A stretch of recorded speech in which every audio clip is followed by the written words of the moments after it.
Guys ఇప్పుడు కేరళలో ఎట్లా మటన్ ఫ్రై చేస్తే ఎట్లా అని చూపిస్తా. ఇప్పుడు ఒక బౌల్ పెట్టి స్టవ్ పైన పెట్టుకున్నాం. అదిలో మనం ఒక 30 ml కోకోనట్ ఆయిల్ వేసుకున్నాం.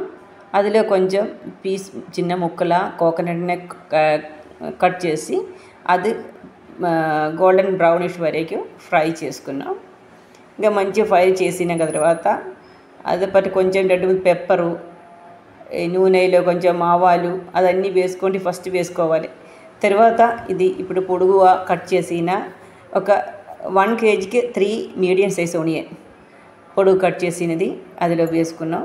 వేసుకుంటే ఇది కూడా మంచిగా ఫ్రై చేయాలి. చూడండి గైస్, ఇదిలో గ్రీన్ చిల్లీ కూడా ఉంది, కట్ చేసిన గ్రీన్ చిల్లీ కూడా ఉంది. ఇప్పుడు చూడండి ఇక బ్రౌనిష్ కలర్. ఇప్పుడు అల్లం ముక్కలు కట్ చేసి అల్లం ఎల్లిపాయలు ఇది 2 ఇదిలో మిక్స్ చేసింది. ఇట్లా ఒక్కసారి మీరు ఖచ్చితంగా మటన్ వంట చేసిన ఆ నూనె మీకు నచ్చలేకుండా కూడా ఇట్లా ఒక్కసారి వంట చేసిన ఖచ్చితంగా లెవెలే వేరే, టేస్టే వేరే అవుతుంది. చూడండి ఇప్పుడు అల్లం ఎల్లిపాయలు 2 మిక్స్ చేసి ఇది ఇంకా మళ్ళీ బ్రౌనిష్ కలర్ వరకు ఫ్రై చేయాలి. చూడండి గైస్, ఇప్పుడు ఇది మంచిగా నూనెలో ఉడుకుతుంది.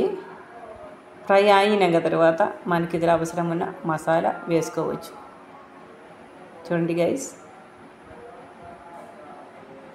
ఇప్పుడు మనం ఇదిలో ఒక చిల్లీ పౌడర్ చూడండి గైస్, ఇప్పుడు ఇది బ్రౌనిష్ కలర్ అయింది. ఇది ఆల్రెడీ పసుపు వేసుకున్నాం.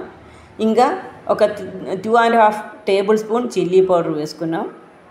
ఇంకా చూడండి 1.5 table spoon coriander powder, 1 table spoon meet masala ఇది కూడా చేసుకోండి. మంచి ఇది మిక్స్ చేయాలి. చూడండి గైస్, ఇది ఇప్పుడు అన్నీ కలిపి మనం మిక్స్ చేస్తుంది.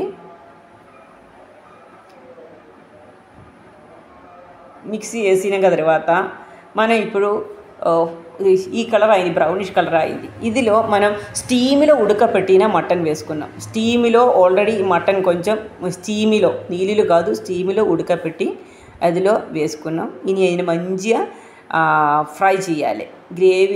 గ్రేవీ మాత్రం వచ్చి నీళ్ళు లేకుండా మంచిగా ఫ్రై చేయాలి.